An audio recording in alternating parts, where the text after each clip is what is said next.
Welcome to Sethu Chitra kitchen. இன்றைக்கான sweet and snacks ரெசிப்பியில் ரவா லட்டு ஓமப்பொடி பண்ணியிருக்கேன்.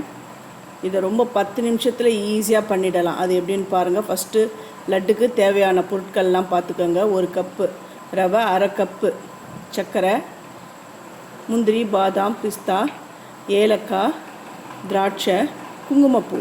குங்குமப்பூ ஆப்ஷனல் தான். நட்ஸ் கூட நீங்கள் இந்த பாதாம் பிஸ்தாலாம் ஆப்ஷனல் தான். இப்போ நான் அடுப்பு பற்ற வைக்கிறேன். ஒரு கடாயை அடுப்பு மேலே வச்சுடுறேன். ஃபஸ்ட்டு ரெண்டு ஸ்பூன் நெய் விடுறேன். அந்த நெய் கொஞ்சம் உருகட்டும். அது உருகின உடனே ஃபஸ்ட்டு ஏலக்காவை தட்டி அதில் சேர்த்துருங்க.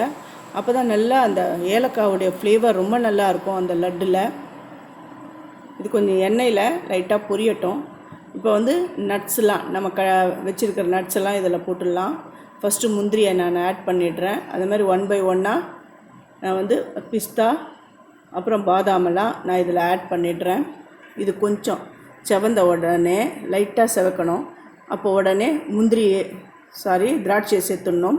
இந்த திராட்சை நல்லா வறுபட்டு பலூன் ஷேப்பில் வரும். நல்லா பலூன் மாதிரி உப்பிட்டு வரும். அதுக்கப்புறம் தான் ரவையை சேர்க்கணும். ஃபஸ்ட்டு என்னுடைய வீடியோ பார்க்குறவங்க சப்ஸ்கிரைப் பண்ணலைன்னா சப்ஸ்கிரைப் பண்ணுங்கள். ஆல் அண்ட் ஆப்ஷனை தொடுங்க. அப்போ தான் நான் போகிற ஒரு வீடியோடைய நோட்டிஃபிகேஷன் உங்களுக்கு காட்டும். அது பாருங்கள், பலூன் மாதிரி வந்துடுது. இப்போ நான் ரவையை சேர்த்துடுறேன். அடுப்பை மீடியமில் வச்சுட்டு இந்த ரவையை வறுக்கணும். நல்லா இந்த ரவை வறுபடணும்.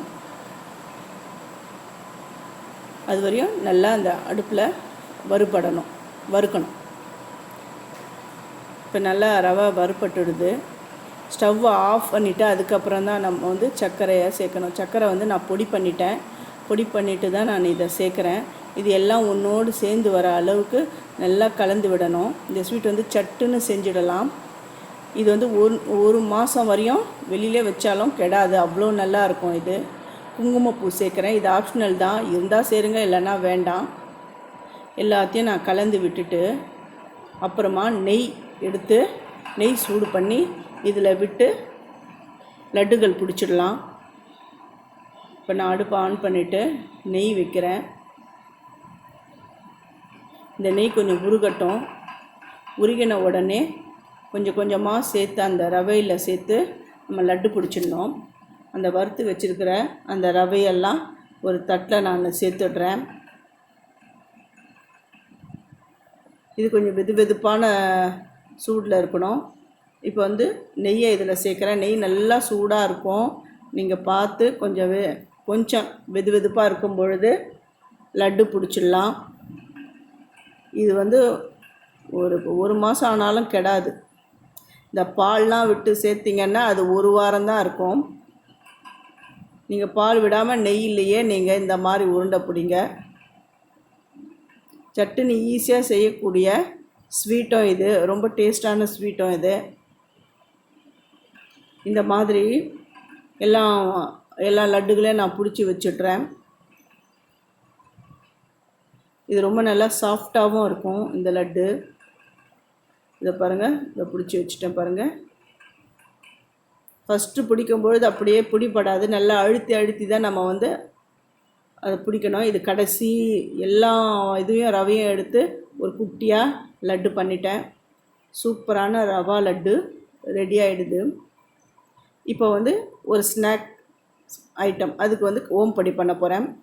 ஓம்பொடியை ஒரு ஸ்பூன் இதில் சேர்த்துட்டேன். ஒரு டேபிள் ஸ்பூன் சேர்த்துட்டு இதில் தண்ணி ரொம்ப இல்லை, ஒரு டம்ளர் தண்ணியை விட்டு நல்லா மிக்ஸி ஜாரில் போய்ட்டு அடித்து எடுத்துன்னு வந்துட்டேன். இப்போ இதை வடிகட்டிடணும். ஒரு டீ வடிகட்டியில் நான் வடிகட்டி அந்த தண்ணியை தான் விட்டு நான் பிசைய போகிறேன். ஓமப்பொடியில் இந்த ஓம தண்ணி விட்டால் தான் கம்பல்சரி இந்த ஓமப்பொடி சேர்க்கணும். ஓமப்பொடியில் இப்போ 1 கப்பு கடலை மாவு, 1 கப்பு கடலை மாவுக்கு அரை கப்பு அரிசி மாவு இதை சேர்த்துட்டேன். மஞ்சப்பொடி, கலருக்காக மஞ்சப்பொடி சேர்க்குறேன்.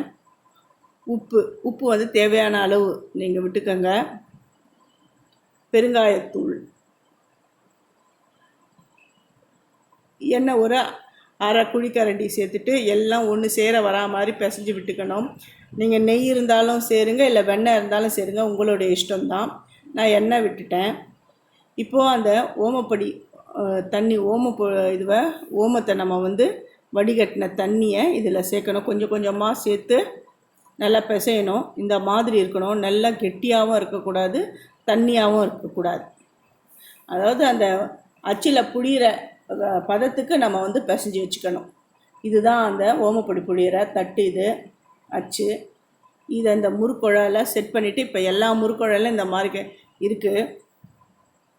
இந்த இல்லைன்னா இடியாப்பம் பிடிக்கிறோம் இல்லையா, அந்த இதுவை கூட நீங்கள் யூஸ் பண்ணிக்கலாம். இது உள்ளெல்லாம் நான் ஆயில் அப்ளை பண்ணிட்டேன். அந்த பக்கம் அடுப்பில் நான் எண்ணெயை விட்டுட்டேன்.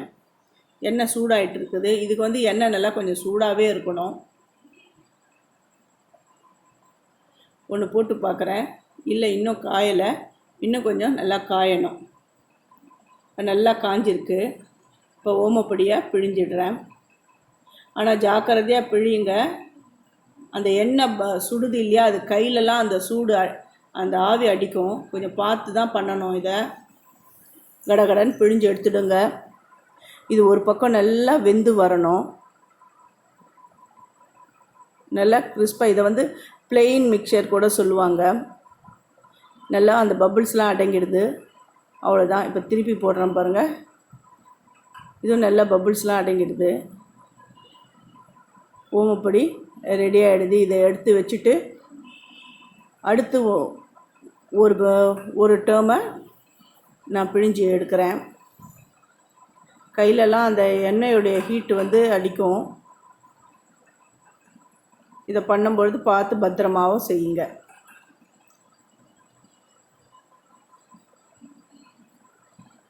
வரப்போகிற தீபாவளிக்கு நீங்கள் ஒரு ஸ்வீட் ஒரு ஸ்நாக்ஸ் அப்படின்ற விதத்தில் இதையும் நீங்கள் ட்ரை பண்ணலாம்.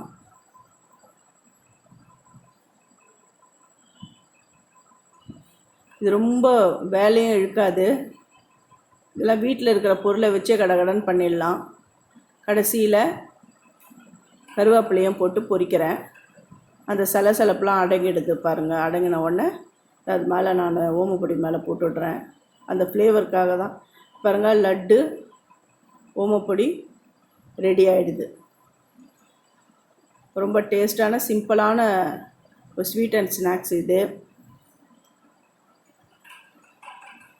இதை நீங்கள் தீபாவளிக்கு நீங்கள் செஞ்சு பார்த்துட்டு எப்படி வந்தது எனக்கு கமெண்ட் பண்ணுங்கள். தேங்க்யூ.